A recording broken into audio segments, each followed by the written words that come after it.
Adani group अगले कुछ सालों में अपने कारोबार को और बढ़ाने जा रहा है। गौतम अडानी के इस ग्रुप की प्लानिंग करीब 96,000 करोड़ रुपए खर्च करने की है। ये पैसा एक्सपोर्ट बिजनेस में निवेश किया जाएगा। बता दें कि अडानी ग्रुप भारत में 7 हवाई अड्डों का संचालन करता है। इसमें मुंबई का एयरपोर्ट भी शामिल है। नवी मुंबई को इस अक्टूबर में इस लिस्ट में शामिल किया जाना है। चलिए जानते हैं इससे जुड़ी सारी डिटेल्स।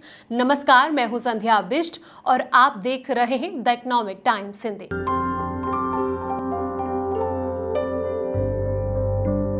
बता दें कि अडानी ग्रुप अगले 5 साल में अपने हवाई अड्डा कारोबार में करीब 1 लाख करोड़ रुपए का निवेश करेगा। ये निवेश इंफ्रास्ट्रक्चर और साथ ही रियल एस्टेट डेवलपमेंट दोनों में किया जाएगा। ग्रुप के हवाई अड्डा प्रमुख जीत अडानी, जो कि गौतम अडानी के बेटे हैं, उनका ये कहना है कि भारत में इतनी क्षमता है कि उनकी तत्काल इस कारोबार को विदेश में फैलाने की कोई योजना नहीं है। जी हाँ, उन्होंने कहा, यानी कि जीत अडानी ने टाइम्स ऑफ इंडिया को बताया कि हम 5 साल की प्लानिंग करते हैं। अगले 5 सालों में इंफ्रास्ट्रक्चर और रियल एस्टेट के बीच जो है हवाई अड्डा इकोसिस्टम में हमारी कुल इन्वेस्टमेंट करीब 95,000 से लेकर 96,000 करोड़ रुपए है। सबसे बड़ा हिस्सा जो है वो नवी मुंबई एयरपोर्ट और साथ ही इन दोनों जगहों पर रियल एस्टेट में लगाया जाएगा। उन्होंने कहा कि अहमदाबाद हो गया, जयपुर हो गया, तिरुवनंतपुरम हो गया जैसे शहरों में अगले 4 सालों में नए टर्मिनल जो हैं वो बनाने की भी योजना जताई जा रही है। लखनऊ में हाल ही में बना टर्मिनल का विस्तार किया जाएगा।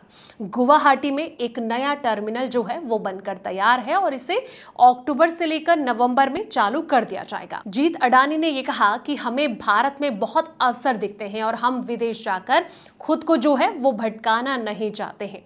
हमें विदेश से कई प्रस्ताव जो हैं वो मिलते रहे हैं, लेकिन अंत में ये हमारी मैनेजमेंट क्षमता जो है और हम अपनी पूंजी कहां लगाना चाहते हैं इस बारे में है। हमारा ये मानना है कि भारत अगले 10 से लेकर 15 सालों में बहुत तेजी से विकास करेगा।